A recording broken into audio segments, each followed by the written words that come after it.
Echo Network Studios here in Royal Oak, Michigan. This is Odd Musings. It's our call-in show again. We'll see if anybody actually calls in this time. The suspense is killing me.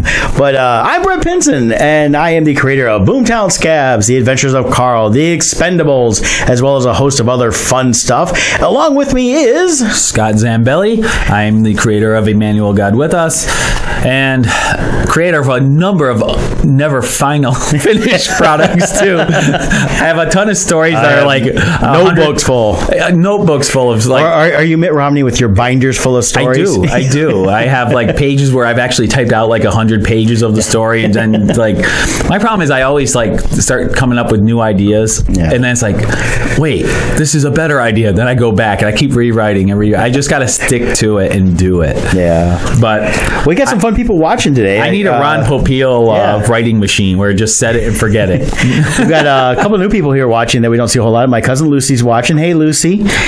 Missed you yesterday. I did see your mom. Lucy, I'm home. And then got Kevin, who goes by Zen Artemis. He's he is the real life character of my Kevin character in The Expendables. How do you see who's there? Well, it's part of my Facebook, so they show mine. How come mine doesn't show me that? Because mine's better. I don't know. You know what I wonder? I'm sure we've got more. Because it does show me some people. I wonder if it only shows me people that I'm friends with. I think that's what it is. Okay. So it's kind of fun. So if you guys are listening, welcome aboard, people. There's a number there you can see. We're gonna have you guys start calling in about 10 minutes. We're just gonna chit chat for a minute, cover our week, and then let's have some fun. We've got topics to cover if none of y'all want to call in. But this week's been pretty busy for you and I. It was a crazy week. I had my car in the shop last week because my tie rods went out. Yep. And fortunately, it didn't actually break. I took them in and things were acting up and they fixed it before they broke. But then something else went wrong. I picked it up on Saturday morning and it acted up like 4 hours later. So I returned it back to the dealership, had to wait.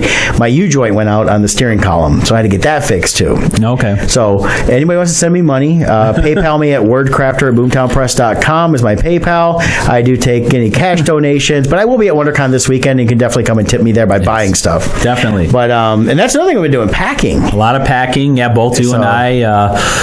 It's always a big chore because we do so many shows, but our setups are usually for driving. So I believe you're the same as me, where pretty much it's if we were called for a show, we could be out the door. We have everything ready at pretty all much, times. And but when it's time to fly, I have to rearrange everything because you got to figure out the weights and all that to fit on the plane. And and being in small press this year. Now you're in Artist Alley. I'm going to be in the small press area, a different area, and so I'm concentrating more on the books. So my backdrop's going to be all pictures and images based on my books. I'm picking up those today from Joe over at International Minute Press, and so that's going to be an interesting different setup. I'm still taking some of my fan art. I think I'm going to call it fun art from now on. Fun art? Yep, just because it's fun. It is fun. And but it's I'm not taking the full 100 I usually take. I went with my top 50, and that's what I'm taking with me. And I've got prints for all those. And if I sell out, great. And if I don't, great. I'm really looking forward to the show. I think it's gonna be a great show. It's a great chance to get out there. I'm actually treating this as a relaunch of what I'm going to be doing going forward. Is concentrating more on my creator-owned properties. I'll still have some other fun art, but it's going to be mostly stuff I want to do based on books and that. So I'm thinking I want to go back next year, without having doing it, strictly because I think it's a good opportunity to be on the West Coast. Yep. And Disneyland's there. Yeah, and for both of us, this is our debut at WonderCon. I'm excited about it. It's a show I've been wanting to do for a long time. It used to always be on Easter weekend. Yes. And so I never did it because I like to be home for Easter, and it just didn't work out. And then they finally moved it away from Easter, but then I kept ending up on the waiting list and not getting in. So this year everything aligned so that we could, and we both got in, which was awesome. So we could go together. And then Sean and Steph Forney are going to be there with us. We're all sharing a hotel to keep costs down. Yep. We're sharing a hotel. Yeah, I know. Sharing the whole hotel. The whole hotel. Well, it's funny because Steph messaged last night. She goes, "Well, I got to pick the room number. Do you guys want facing where we can see the Crown or Disney? I was like, Disney. I'd rather see Disney. I'll see the con people all day long. I never get to choose the room number. Well, Hilton lets you do that now. Oh, do they? Yeah, and I've done that in... I thought Sean just pulled some strings. For the embassy in Tampa, I did that. The one year I did it, we were on the 20th floor because I wanted the big view. And we had a nice view of the Tampa Bay there. Right. And the problem was when the fire alarm went off and we had to go down 20 flights of stairs, it was a pain in the behind. That's right. So in addition to all the packing and getting ready, it's been crazy on the real estate front for me. So I've been really busy doing that. Things are going well there with the springtime coming. Yep. So, keep me in mind if you're in the area and you in the Michigan area and you need a realtor. Well, heck, if they're not in the Michigan area, they can still contact you. They still can. And you can refer them. So. I can do the research for you and find the agent that's out in your area that's really good at what they do, and they can help you out. Yeah, definitely. But in addition to that, though, I've, while packing everything, I got caught up on this season of Agents of S.H.I.E.L.D. Oh, yeah. I have not watched any of it. I was behind a couple episodes. It's been a really good season. The last 2 seasons have been really good. So I really want to give a shout out to Agents of S.H.I.E.L.D. for all you listening.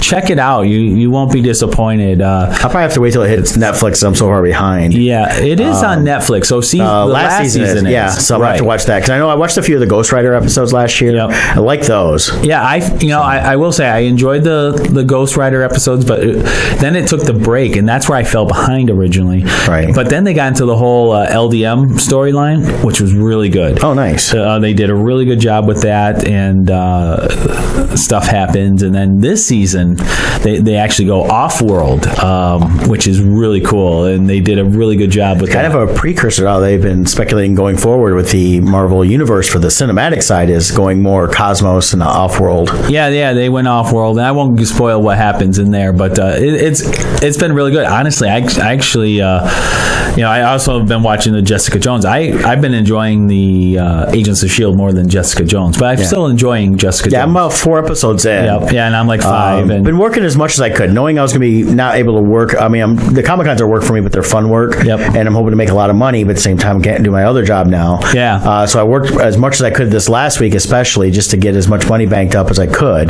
going into these. So I'm ready to go and trying to keep everything going forward. I'm really excited about my plan I have for this year in terms of redirecting a lot of stuff, changing some things, and getting back on track in terms of how I wanted to do things going forward. Right. And while I'm doing less Comic-Cons, they're all going to be important ones to me. They're either going to be places I want to go, people want to see good shows. Mm-hmm. Like I'm doing Motor City, it's always a good show for me. I'm looking forward to doing WonderCon. I'm in Indiana the next weekend, which is another one of my favorite shows. Get to hang out with Brandy and Kevin, and also Vinny will be there. I get to hang out with my buddy Lisa. Yeah, she'll be there. Lisa's my good buddy. 24. Yep. She'll be there. Yep, love Lisa, love Vinny too. They're great friends, and I'm sad I don't get to see Vinny till Motor City, but Lisa's coming in with her cousin, and so we're all going to hang out. We'll do some dinners if we get a chance. I think they might be staying in the same hotel. We might try to do some hot tubbing. Nice. That's always fun. And speaking of seeing things, I got caught. We both watched Thor a little bit. I'm really hyped up for Infinity War, so I was checking that out and just the latest trailer they did. I'm feeling excited about. But also in Marvel news, Black Panther hit a milestone. Yeah, 5th week in a row at number 1. First time since Avatar, which is how many years ago now? Because this is something that really, after Titanic went like 15 weeks at number 1, movies really didn't stay more than 2-3 weeks. And as gone, it's getting more there. But to see that, plus it hit over $1 billion, still going strong. I mean, they're probably getting ready to hype the Blu-ray release, and I think it's still going to be in theaters when the Blu-ray comes out. Yeah, and did you mention it passed $1 billion? Did you say yes, that? past $1 billion, yeah. Yep, and I was just reading Janice's comment. She just posted, she agrees with me. Agent of S.H.I.E.L.D. it really is. And I agree. Season 3, I almost stepped away after season 3 because I felt like what happened. That's when they lost me. Well, and to be fair to them, what happened is they were working in conjunction with the movies, and then season 2 was awesome the way it ended, and it tied into Civil War. Right. Or not Civil War, I mean Winter Soldier. Right.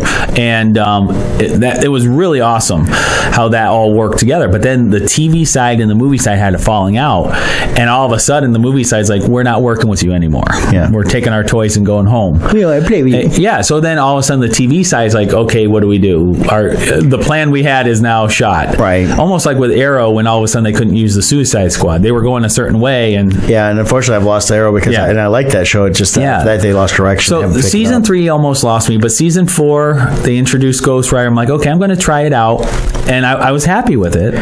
But then the second half of the season, I fell away. It was timing for me. I watched the first few, but then I had to stop DVRing because I got 20 episodes here. I might as well wait till Netflix. And I don't always like doing that. Right. I like helping with the ratings with a show I like.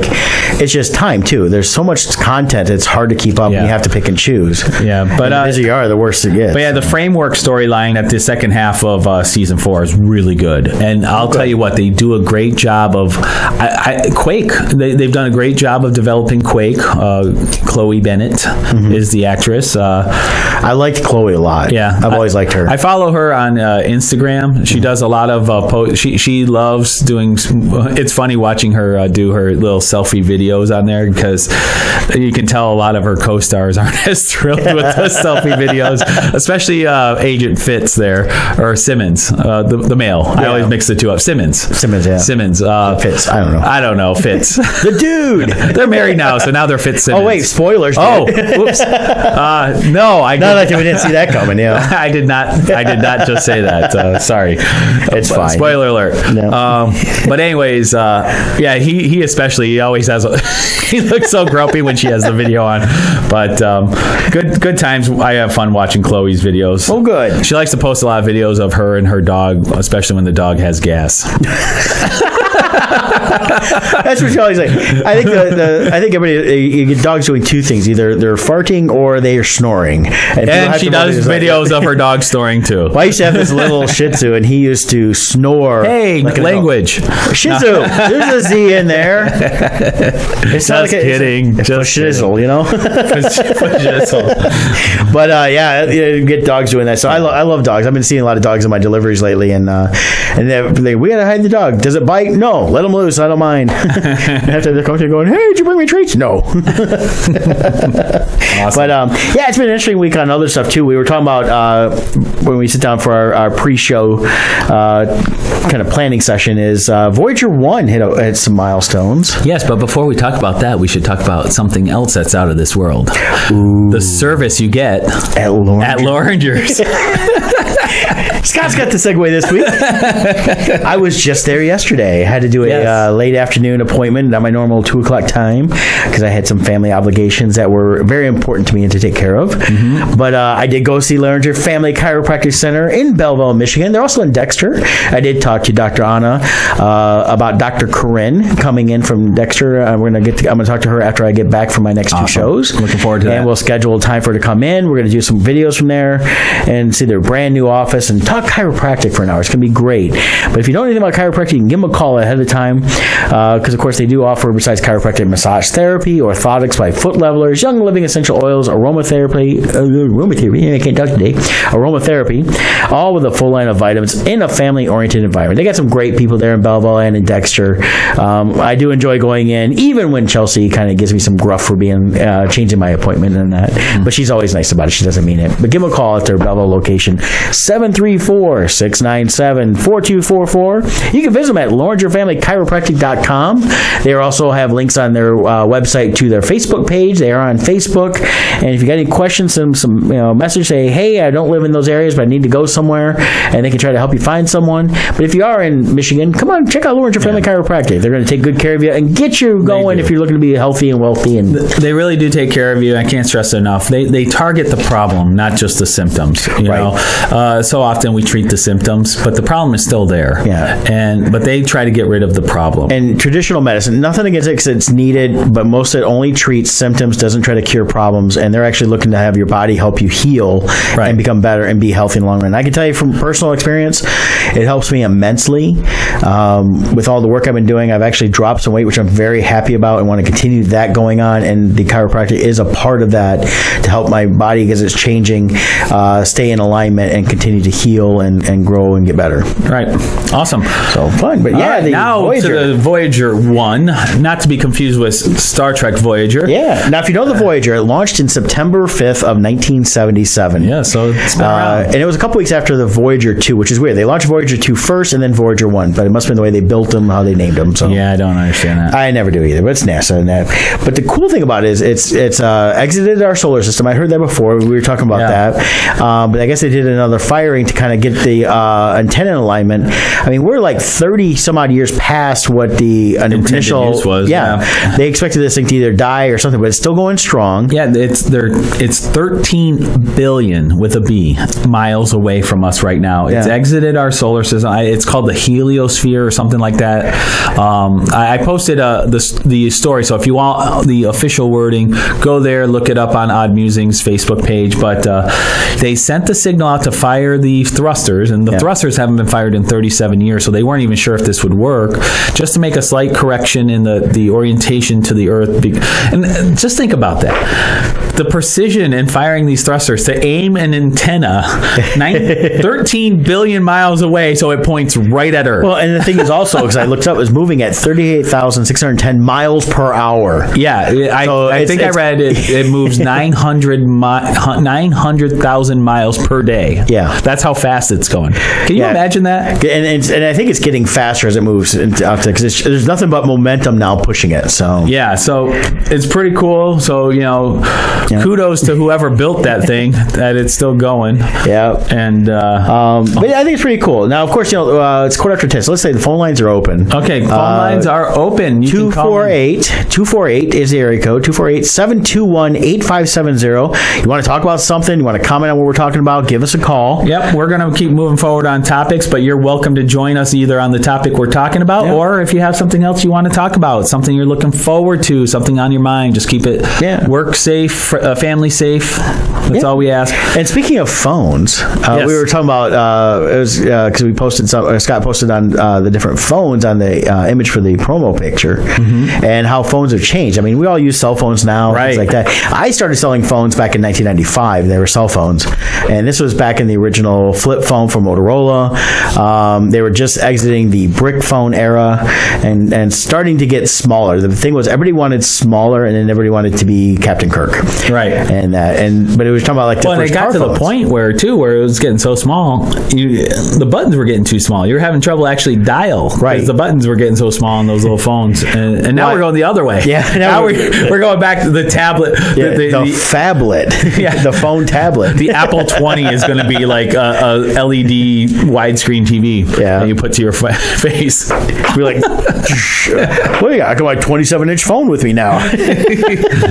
But so many things that you talk about, with sci-fi and all these things. We had wrist communicators. We had the flip phone type communicator that Kirk used. The shoe phone from Get Smart. The car phone that Batman had. It's amazing how many of these things have actually become reality. Well, and the thing we talked about though was the Bat phone, the car phone. It actually had the first car phone was invented in 1940. I looked it up. It was June 17th, 1946. Bell Systems in St. Louis set up the system for it, and that's what I remember reading years ago when I was doing wireless. I do a little back research just for fun.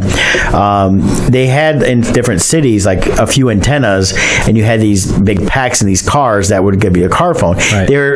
Cell phone technology basically is CB technology. It's two-way radio is what it is.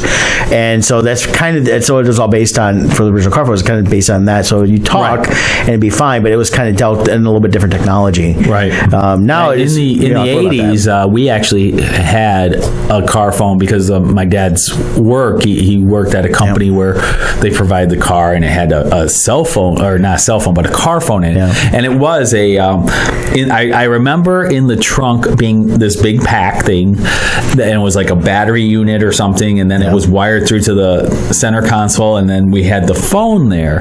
And in mid 80s, actually that would have been around 83, roughly 1983. So we just thought we were like the coolest ever. We could make phone calls from the car. Well, you were well over 10 years ahead of the curve on that, and it really was only business people had it. And it was a big, I remember the phone was big. I can't remember if if it was actually wired to it, or if it was. It was probably wired into a box on the console that went to another box, which was the actual power. And those things were higher wattage.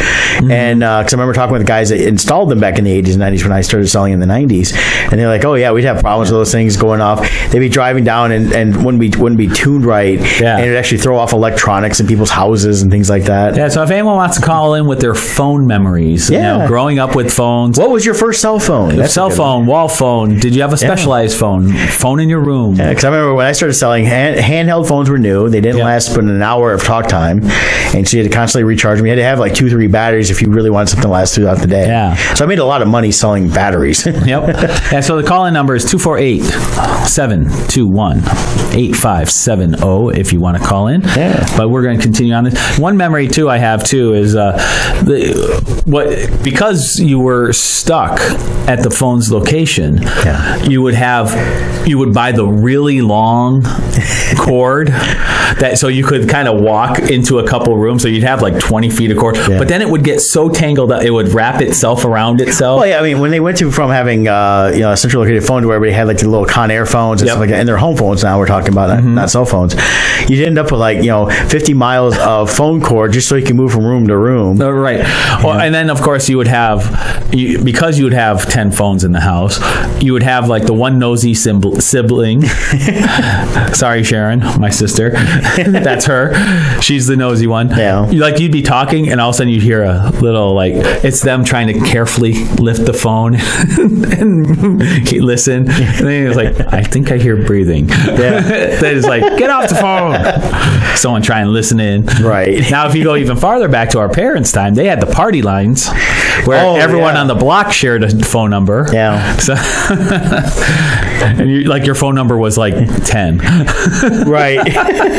Well, I remember in those in the 80s, I remember a friend of the family had the party line, went to go call home or something, picked it up, and people were talking. I'm like, this is weird. Like, who's on the phone? I was like, where are you at? Well, I'm somewhere else. And I'm like, why?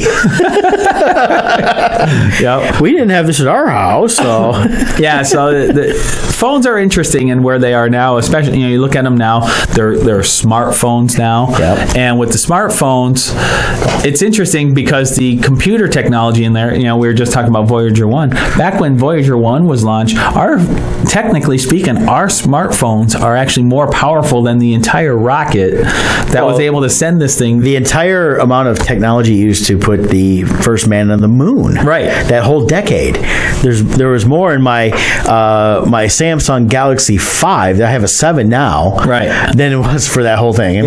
So it's amazing how phones have become, and that, like I was saying earlier, that technology has become real. We have the Apple Watch type, or even model, even where for the Androids, they have their versions. Everybody's got their own, so you can see your text, you can make calls from. But now you can actually sit there and be just like the old movies and talking to your wrist and be talking. to somebody. You're like Richard Tracy. Yeah.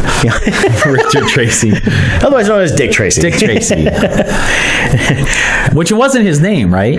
That was his title. Well, back in the day, the term Dick was for detective, right? So I believe, I don't know what his first name was.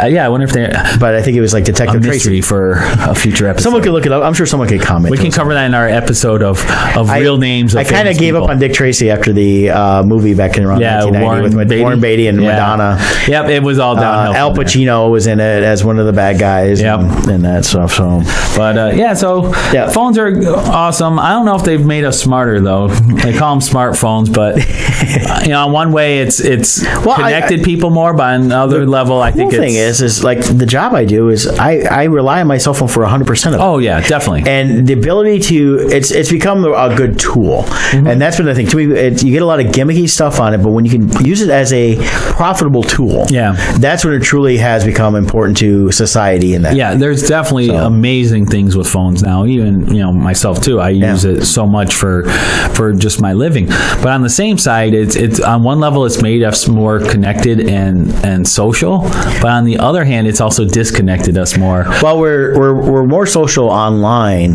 than we are in person. I mean, if you go different areas, see a group of people, 80% of them are sitting there looking down at their phones. Well, right. Just like when we travel, for instance, like.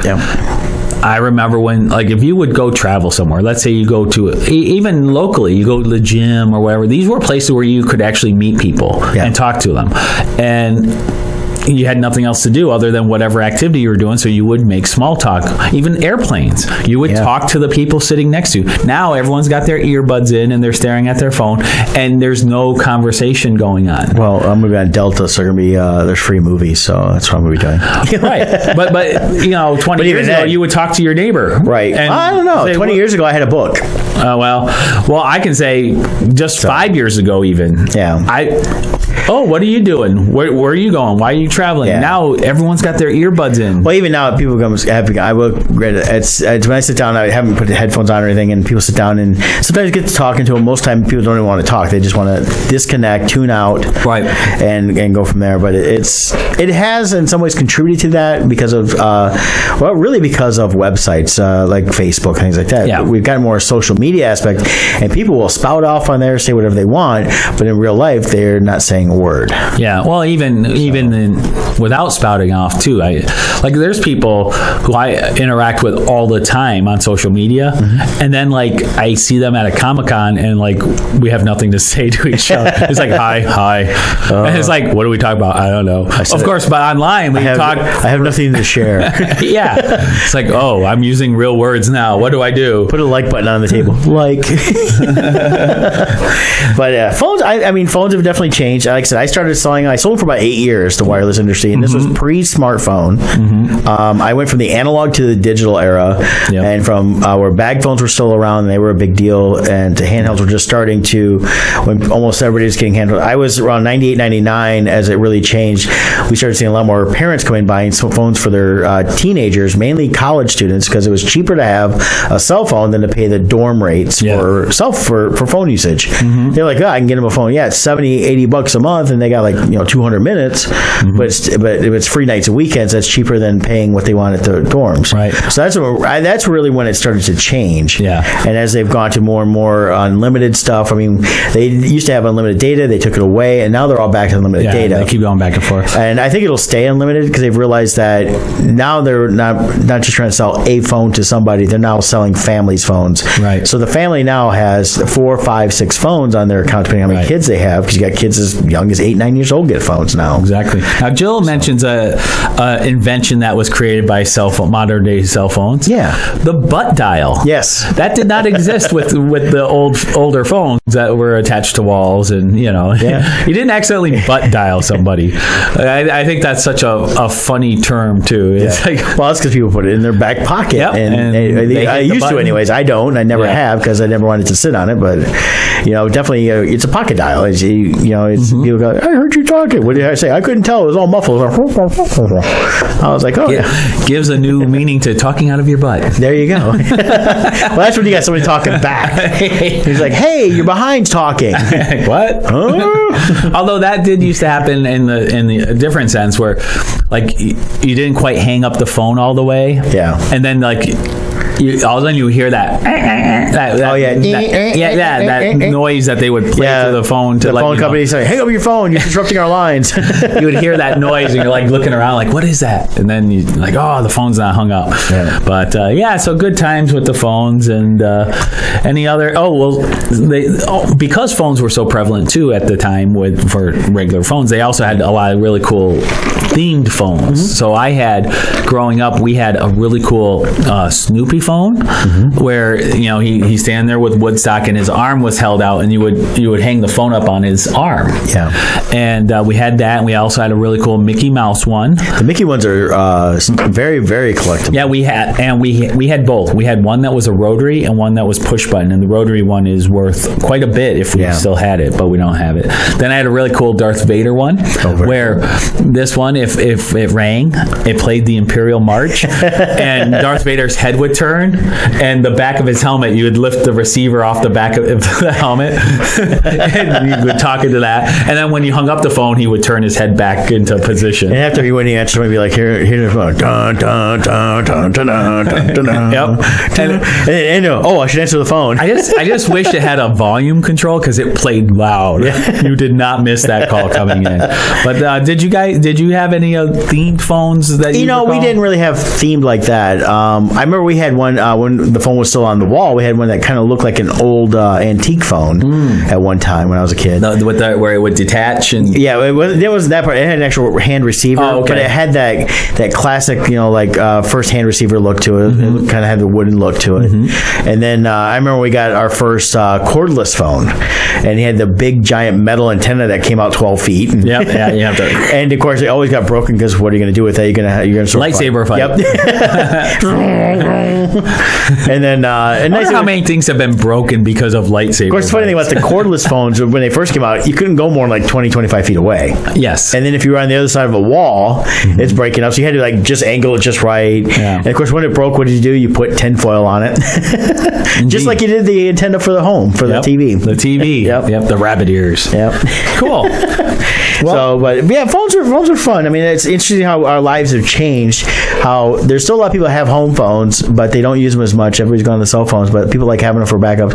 I know the older generation still likes to have a landline phone, as they call it. Well, and then the benefit of a landline is if you have a true emergency and the power's out, that still works. The landline still works, and that's why a lot of people. As long as it's a corded phone and not cordless, right? You have to keep that in mind because if you have a direct line in, and it's powered by the phone line, right? So unless the phone line goes down, you're good. Exactly. So that'll be the only thing working during the zombie apocalypse. So true, very true. And cans on strings. Cans on strings. Yeah. Those still work, I believe. Yeah. Nobody talks about that anymore. I did that as a kid, and kids now go, "Why would I do that? I got a cell phone." At 5. Yeah, they take away all the fun. It's like, oh, come on, man. You take an old tin can, put a string, your buddy's next door at his house, you pull the string tight when you want to talk. But one thing you could use your phone for. What's that? Is calling International Minute Press. Well, of course. And why would you want to do that? Because International Minute Press, they print, promote, and design you. Well, they're not really designing you, but they design for you and help you out with your printing needs. They are artist-owned and operated. Joe and his team understand what it takes for emerging and established artists to get noticed.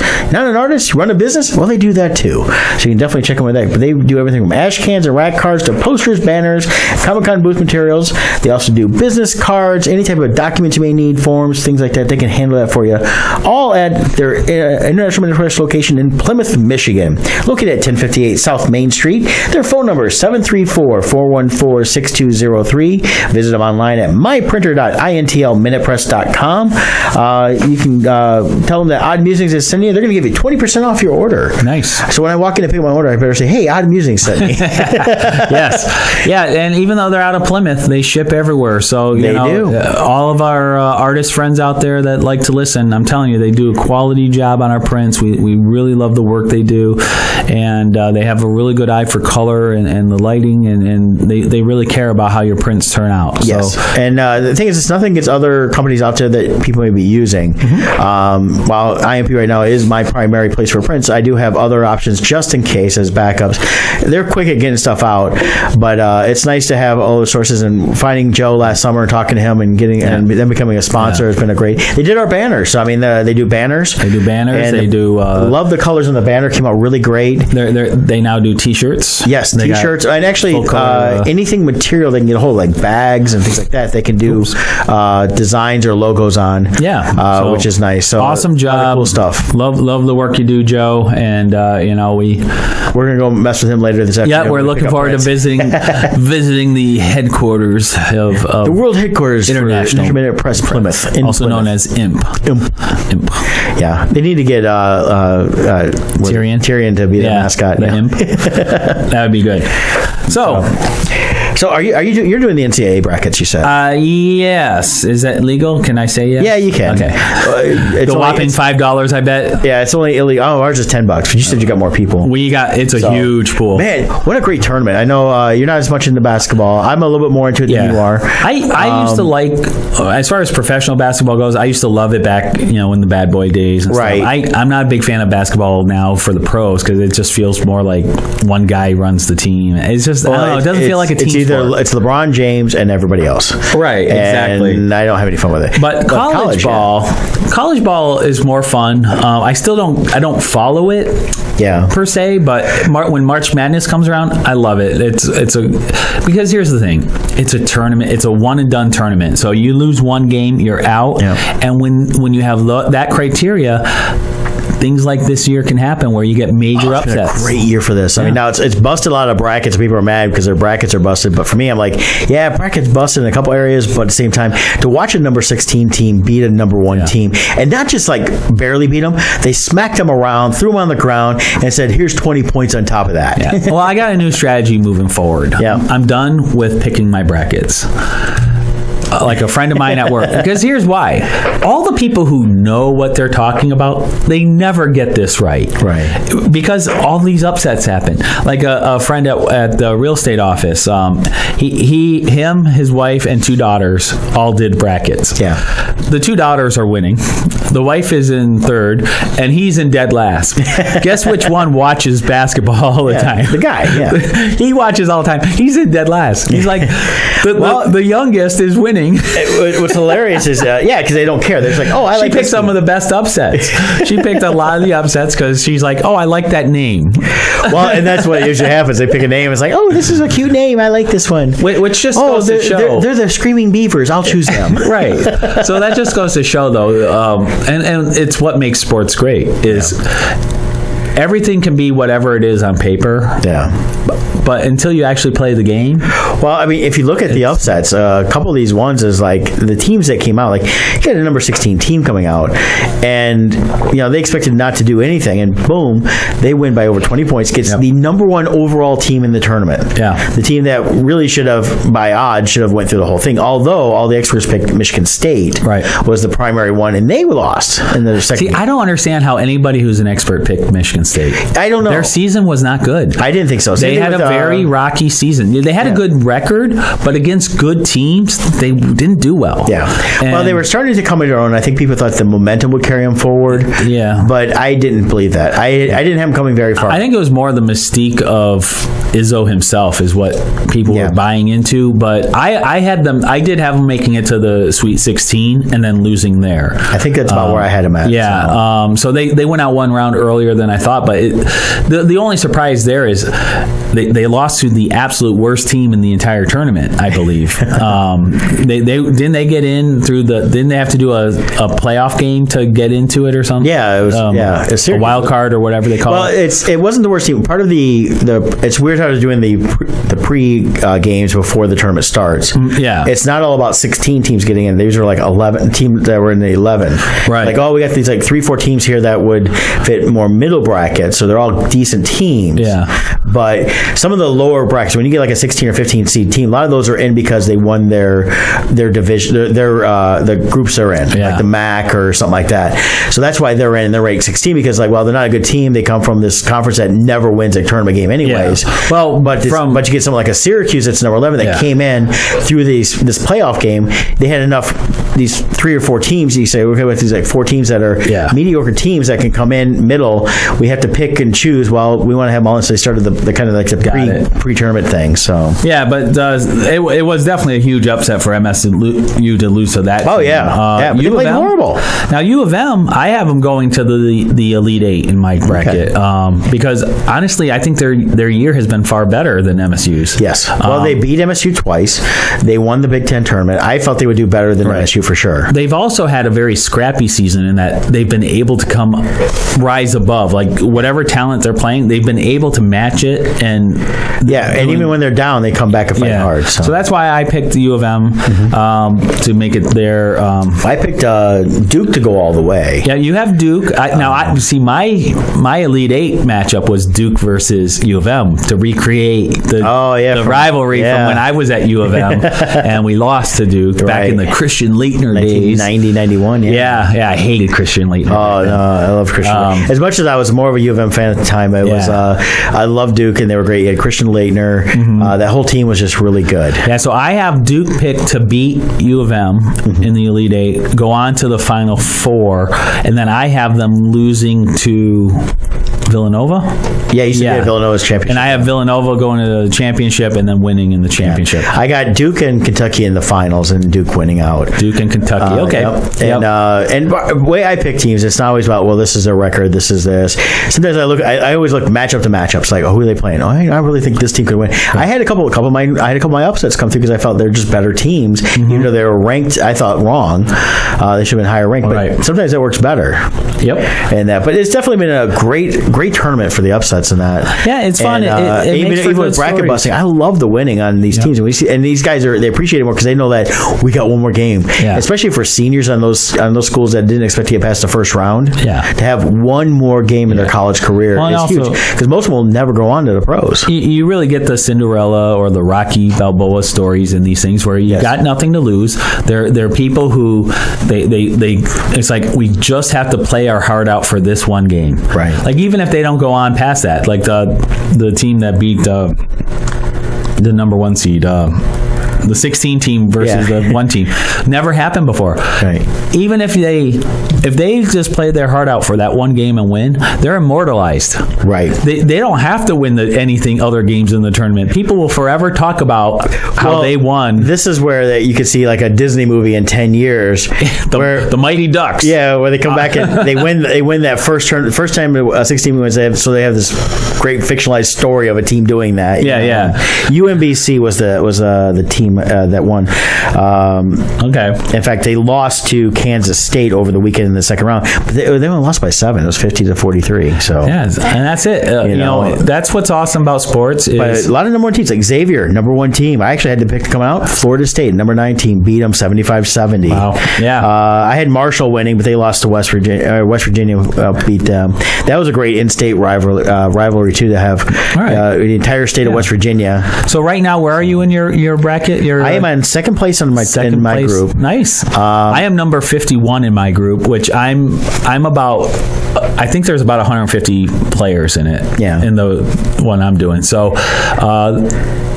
I'm around the top. I'm in the third. Yeah, and you've got, like I said, you pick Villanova. They're playing West Virginia tomorrow, or not tomorrow, Friday. And that's the thing. A lot of people are upset about their brackets being busted, but the reality is everybody's brackets are busted. So you can still be in the hunt, even though your bracket's busted. Oh yeah, it's like the group I do is I used to, when I worked selling copiers, I was in this little suite in Ann Arbor, and it was called a little suite, or little suite. Little suite. Power sliding out the back door. But it was Suite 108, and Mike is no longer in that suite. I believe he moved to a different office, but it was still called the Suite 108 party, group in that. And that. But yeah, I can get 139 possible points, which is the most of anybody but one of the other guy can get 149. Okay. And he's got Michigan picked to win the whole thing. But right now I'm like 2 points behind the leader, but that person can only get 121. They picked Michigan as well. My inner U of M fan hopes that's true, but I don't see it. I don't think U of M's going to win it all. But you never know. You know what? Another upset or two. If it's not going to be Duke, then I'd love to see Michigan win it. Yeah. I didn't think they could. I like Michigan. Don't get me wrong there. I think they're a good team in that. They're just not. I just didn't think they'd They do have it in them to pull it off. I think they can do it. The question is, can they do it enough games in a row? That's the question. But any one of these teams, they are capable of winning. Oh, really? I mean, I've got people now. I saw online. They're posting about Gonzaga, which Gonzaga made it to the finals last year. Well, weren't they ranked 5 seed, Gonzaga? Yeah. 5 or 4, something like that. Yeah, but I got Michigan. I had Michigan losing to North Carolina, who got spanked by Texas A&M. Is it just me, though? Does Gonzaga sound like a cheese? It does. The Gorgonzola. Yeah. I always think of cheese when I hear that. But, so, I mean, looking at my brackets, even, I got a lot of red. Yeah. But it's like even that bracket, I'd love to. Michigan's going to play Texas A&M. And if Michigan Michigan wins, great. I think Gonzaga, they're playing Florida State. Gonzaga's a good team regardless, and they're a scrappy team that will always come back. Yeah. And so I expect to see them do well. But they could actually come out and win it now. Cool. So you never know. It's gonna be fun. I mean, I got Kansas playing Duke that could still happen, and then the rest of it doesn't matter. Yeah. When I play these, I just assume it's a $5 donation to whoever's going to win. That's pretty much it. Mom and I play in the same pool, so Mom always says either does really well or really bad. I do pretty well or really bad. So, but there's been years she's won, I've won, and my goal when playing is it costs us $10 each. So it's $20 we both put in. Is one of us winning $20 covers the entire pool. There you go. Awesome. So we don't have to worry about paying the money out of pocket. But I've had to do that a few years. For here's $20. Yeah. Okay. Well, that wraps it up for me for the bracket part. Yeah. No. So hopefully, good luck to your bracket. And I got a long way to go. I got to move up the ranks 50. But you know what? If I have the winner, that greatly, because ours does it by points. Like every round, you get a lot more points per round or whatever. So, well, he does it through the CBS app, which that's what we're doing. Yeah, and they put points on each one. So that's where we're at too. So perfect.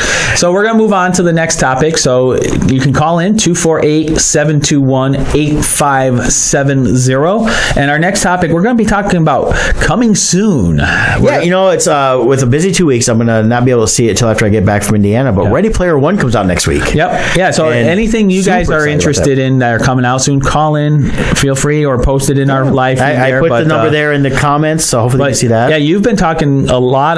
Now, I will say this, Ready Player One, it has so much hype from people who love the book. Yeah. Will it live up to the book? That's the question. That's what I'm concerned about, and not being able to see it because of going to do Indiana that weekend. I'm like, okay, hopefully nobody. I mean, I know the story. Yeah, are you going to be like covering your ears and not hearing people's feedback, or are you going to? I'm going to try not to. I'm going to try not to. If people start out saying, I haven't seen it yet, I know the story, but I don't want to talk about it because I want to see the movie. Yep. Then I can comment. So probably like when we're back live on April 4th, which we'll have Randy Zimmerman with us that day too. That's right.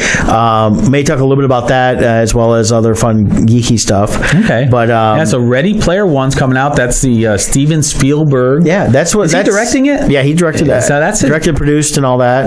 But that's like his first directorial one in quite some time, isn't it? I think he directed it. I know he's heavily involved in it. Yeah. If he didn't direct it, then, he's not on it in name only. He's actually got his hand in this one. Right. So in a lot of ways, it reminds me of what he did with artificial intelligence (AI) when he took that over and he made it his own movie. And you saw his name, and this is he's taking an existing property. Yeah, and then and actually talking about Steven Spielberg, filming for the next Indiana Jones starts soon. Yeah, I saw that coming up. We got that starts in. We got Star Wars Episode 9 starts in July, and then right after that is Indiana Jones starting up as well. Yeah, both are slated for 2019 releases. I have to admit, though, I'm a little worried about it. Harrison Ford is no spring chicken. No, and even as Han Solo, which as Han Solo, he's not really an action person as Han Solo. He just stands still and shoots. Right. He was starting to have old man moves. So I don't know how he's going to do fist fights. Because even like Sean Connery in League of Extraordinary Gentlemen, right, you could tell the age was starting to sink in. And I don't know if Harrison Ford can pull off an Indiana Jones type movie. Well, and that's... unless they're going to really go crazy with the edits. Well, I know the last one, the Crystal Skull, which a lot of people slam. I didn't dislike it as much as people did. I personally didn't care for the Mutt character introducing a son. Shia LaBeouf or whatever. Yeah. Shia LaBeouf. How do you say his last name? Shia LaBeouf. You can do it. Yeah. Or just do it. Yeah. Just do it. I like the meme, though, where everybody uses and he's just sitting there he's doing that hard clap. Yeah. But I don't know. That's I want to see what they do. It is definitely the last Indiana Jones for him, is what they're saying. So personally, my opinion, I would rather they didn't do it. Really, I think the only reason why they're doing it is because that was the deal he had to do Han Solo again. I really do think that. But I would rather they not do it, reboot the franchise, hire Chris Pratt to be Indiana Jones, and move it forward. That's what I was hoping they would do. So it's going to be interesting because we know we're already in the 50s because that's what the last one is in. So now is this going to be moved to the 60s? It's been now several years. With his age, Was the last one in the 50s? Yes. So, okay, because I was going to say 54, 55 is when it's supposed to be released. So mid-60s. So that's why they did the sci-fi aspect with the aliens, because it was kind of fit that era. Maybe it'll be the search for John Travolta's hair grease from Staying Alive in Greece and all that. It's gonna be he's gonna artifacts he's looking at and Haight-Ashbury and all the hippies. He's like, I don't understand what all these hippies are doing here. Like, who's the bad guy? Do you know where I can find some? So maybe the North Koreans are looking for, because the Korean War would have been going on at the time. Maybe. Yeah. Well, this is past Korea. It'll be a Vietnam War.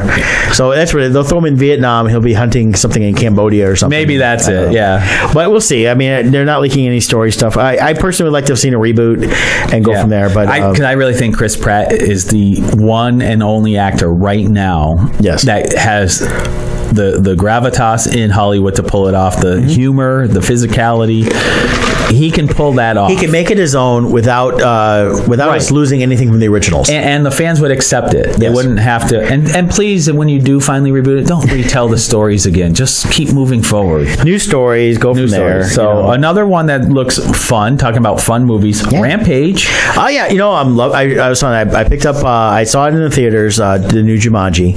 Picked it up. And it's funny, as people that haven't seen it yet, they go, my childhood, I don't want it to be ruined. I'm like, no, this is a continuation in the best way possible. It does not discount anything from the original. They didn't try to remake the original. It's its own story. The game evolves. And that's the best part about it. It's an original story. It's fun. And The Rock and The Rock's Kevin my favorite Hart now. He really Kevin is. Hart and The Rock are so amazing together as a duo. We need twins. Yeah. We need to remake it. Actually, twins. I think they already announced it. Did they? I think they did. I don't know. I don't know if they are in it, but I know Schwarzenegger. I'll have to double check that. I'm pretty sure Schwarzenegger talked about it last week, I think. Okay. I think there is some, and I think Schwarzenegger and DeVito are signed on to be part of it as well. But don't quote me on that. I might be mixing up internet stories. While we're talking about Google it. But and then also coming up in the near future over on Netflix, we got the Santa Clarita Diet Season 2 coming out next week, something like that. I think it starts Friday. It's 23rd. Yeah. 23rd is when that starts. That series of unfortunate events starts the following Friday. It's like they're doing Friday releases of some of this new stuff. So it's pretty cool. Well, because for them, they want to get maximum impact, and for them, a Friday release, you get all the people who are home for the weekend who can just binge it all weekend. Okay. Going back to your twins thing, here's an article. It came in October. They talked about it, but it's just starting. Eddie Murphy. Yeah, they're filling out. Yeah, they included Eddie Murphy. So I think it's just like they're going to be triplets. That's it. I think triplets. That actually sounds. So is Eddie Murphy playing all three roles for the triplets? He should. Or is he going to be the third twin? No, he's the third twin. Oh, so he's the triplet. So I think that'll be hilarious. He was the long lost one. That's funny. So I definitely will be excited about that, because I think that's going to be funny. And Danny DeVito hasn't done a lot of movies. He's done that. It's Always Sunny in Philadelphia. Yeah. He's done some other stuff. I see him on the Eminem commercial at the Super Bowl. Made me laugh again. This might be pretty good. I wonder if they'll bring back the original wives though, that played in the original movie. I don't know, because I know the one is married to John Travolta. So, so Santa Clarita Diet's coming back. That one was such a pleasant surprise. It's such a. That's one of those shows I would never have watched normally. Yep. But because I had Netflix, I'm paying for it anyways, and I'm bored. Let's check this out. Right. It had such a unique, quirky sense of humor to it. Yeah. They took the zombie genre and put a twist to it that's a little different. Yep. The Nathan Fillion cameo was amazing. It was great. That was so she good. Ate Nathan Fillion. Yeah. And he was such a jerk too. He goes, he got killed and ate. Good for him. Yeah. It was really pleasant, and I'm looking forward to season 2 on that. Yeah, I'm real excited about that. You mentioned Series of Unfortunate Events. That starts a week from Friday. Season 2 or season 3? Season 2. 2. Okay. This should cover the first one. Covered the first 3 books. I think this covers the next 3 after that. So 4, 5, and 6. Every 2 episodes covers a book. Yeah. And then so I'm looking forward to that. I really enjoy it. That's another interesting thing. Poke an eye out with this thing. There you go. Broke his pen. It's dangerous working in office places. But the movie with Jim Carrey I thought was good. It wasn't great, but I enjoyed it. Yeah. I never read the books. I think for what it was because it was good, but I love the storytelling. The series can go so much deeper. Right. In fact, they spend 2 hours telling one book where the movie was trying to cover a couple different books together. And Neil Patrick Harris does amazing as Count Olaf. He is fantastic. And then you got Patrick Warburton as the narrator. Yep. And it's perfect the way he talks about the children and the way these books are written and everything else. Yep. You can tell it's almost a literal translation from book to movie. Yeah. So that's another one that I'll be watching. And then Lost in Space is coming out. Yeah, it's getting a remake. I'm really looking forward to this one. Little different. The robot's going to be different. They've changed up the dynamics of the family a little bit. Yeah, it's going to be. It's a reboot. It's going to be a new interpretation for today. Honestly, there's some diehard fans I've heard who are upset about some of the changes, but honestly, 90% of the fan base for it doesn't exist anymore. I mean, really, this is a show from what, the 50s, 60s? It was in the 60s. I mean, Bill Mumy and Veronica Cartwright are still live and kicking, and they go out and hit Comic-Cons. Yeah. And once in a while, the gal that played their older sister will show up too, and then the one that played your mom's still around. She's, doesn't do a whole lot of Comic-Cons anymore. I did get to meet though the guy that was inside the robot. I met him at a Comic-Con in Grand Rapids once, a little small one. Nice guy. He died like a year later, and I was like, man, I should have got his autograph. But right, it was too bad. But he was actually a class act. He had on a nice suit, and he was like, he was dressed to impress. And they probably brought in less than 100 people into this Comic-Con, right? And which was a shame for the Comic-Con. They lost big money, but just a quick interruption. Yeah. Well, we're about out of time, so it won't matter anyways. What's that? No, Joe commented he couldn't get through. Call. Is it open for calls? 248-721-8570. Yeah, we only have a couple minutes real left. Quick, Joe. Call in quick. Yeah. But Joe, you there? Yeah. Oh, there you are. We just had you on block. Yeah. We saw Joe was dialing. We're like, oh no. How you doing, Joe? By the looks of it, burning my money. For those who don't know, this is Joe of International Minute Press, one of our beloved sponsors. Yeah. So what's on your mind, Joe? Dude, is there a delay on the live feed? Because there's a delay. Yeah, turn down your live feed. Yeah, there's a delay. It's just like calling into radio, Joe. You got to turn off your volume over there. Yeah. There should be a law against remaking stuff. Yeah, right. That's all I'm going to say. 90% of our stuff now is all remakes. Burn, die, go away. So you're talking about Lost in Space? Yeah, I'm talking all that remake stuff. All right. Well, maybe if you got out there and actually wrote something original, which Joe does, and paid all kinds of money to have it produced. You do have some of your own storylines, don't you? That you've had in the works, don't you, Joe?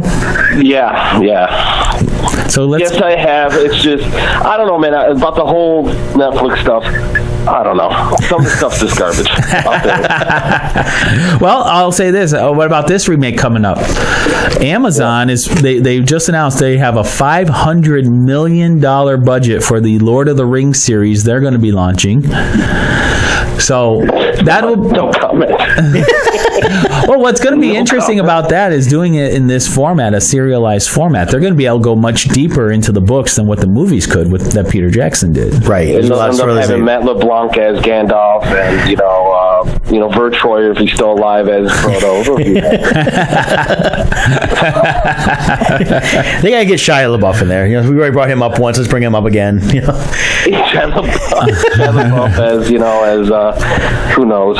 He'll be Arwen or something like that. So, are there any remakes that you have enjoyed?